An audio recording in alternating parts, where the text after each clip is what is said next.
امریکہ نے اب یہ بڑی امپورٹنٹ خبر ہے کہ بھارت جو ہے وہ نئے میزائلز خرید رہا ہے، اور یہ خبر آئی ہے جناب کہ امریکہ نے بھارت کے لیے 2 اہم دفاعی ساز و سامان کی ممکنہ فروخت کی منظوری دے دی ہے۔ امریکہ نے دی ہے، ذہن میں رکھیے گا، جن کی مجموعی مالیت $93 ملین ہے، اور جلد ہی نئی دلی کو جیولن میزائل سسٹم اور ایکسکیلیبر پروجیکٹائلز اور دیگر متعلقہ ساز و سامان کے ہمراہ جو ہے وہ موصول ہوں گے۔ امریکی محکمہ دفاع کے سیکیورٹی کوآپریشن ایجنسی نے ایک نوٹیفیکیشن میں یہ بات بتائی ہے۔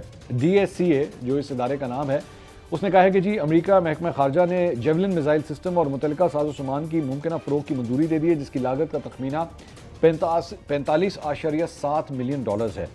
بھارت نے 100 جیولن راؤنڈز، ایک javelin 148 missile fly to buy, 25 command launch units, missile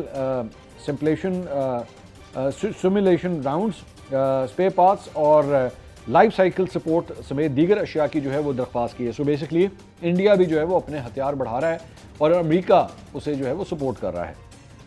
notification میں کہا گیا ہے کہ ساز و سامان اور سپورٹ کی مجوزہ فروخت سے علاقے میں بنیادی فوجی توازن میں کوئی فرق نہیں پڑے گا۔